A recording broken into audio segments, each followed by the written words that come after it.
Hi everyone, prepare to get excited. This is Natasha of NatashasKitchen.com and I'm sharing an unforgettably good garlic herb crusted beef tenderloin. This is so easy and produces melt in your mouth tender and juicy beef. Preheat your oven to 500 degrees Fahrenheit with the rack in the center. We'll start with a 2-pound filet of beef, also known as a beef tenderloin. And if your butcher hasn't done it for you already, use a sharp knife to trim away any silver skin or excess fat from the beef filet. Now you'll need a long kitchen string to tie the beef. Make a loop around one end of the tenderloin and tie a firm knot.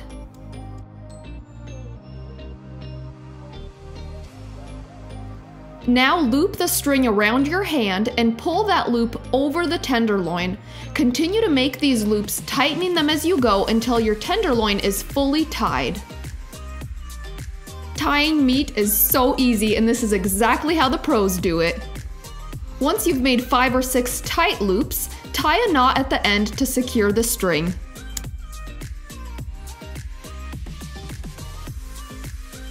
Space your loops evenly down the filet for a prettier presentation, and now it's time to make that garlic and herb rub. Start by giving your garlic cloves a rough chop, then strip half a tablespoon of fresh thyme from 2 or 3 sprigs. Also strip 1 tablespoon of fresh rosemary leaves from a couple of sprigs, then finely mince the garlic and herbs together. Transfer all of that to a small mixing bowl, then add 2 tablespoons of softened butter, 1 tablespoon of prepared horseradish, 1½ teaspoons of salt, and a teaspoon of black pepper. Use a fork and mash to combine. This already smells incredible and adds so much flavor to the beef. Thoroughly pat dry your meat with a paper towel. This will help the spread to adhere easier. Rub the mixture evenly all over the tenderloin, then transfer it to a roasting pan.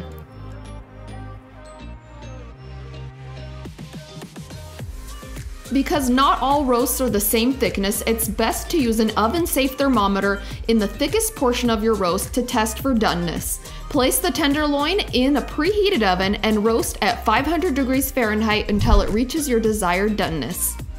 We aim for medium doneness at 28 to 30 minutes, and I will leave a roasting chart in the notes of this recipe. Transfer the roast to a cutting board and loosely tent it with foil, then let it rest for 10 minutes before slicing. Dun dun dun! It's been about 10 minutes and it's time to cut into this gorgeous beef tenderloin.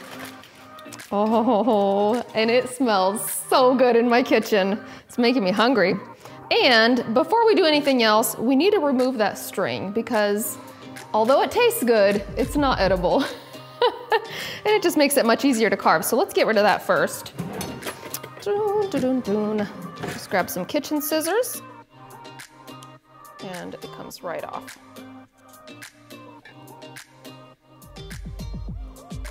There it is.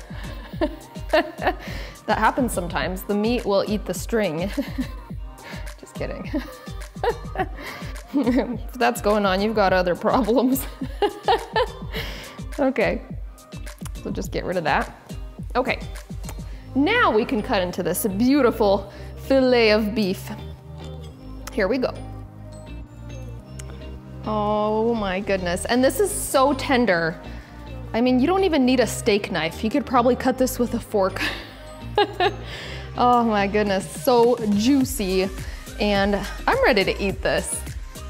But before I eat this, I'm gonna add a homemade horseradish sauce. And this is the easiest thing ever, and it rivals fancy steakhouse restaurants' horseradish sauces. It's just so good and easy. Did I say it was easy? It's easy. Okay. All right, so just a big old generous dollop, and we're gonna do this taste test. Look at that. Seriously, this steak is like butter. Okay.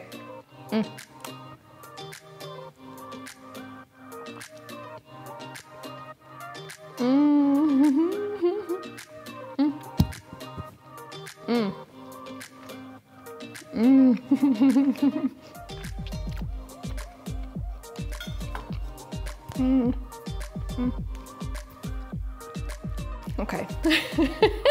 I'm gonna eat all of this. Good thing it's lean.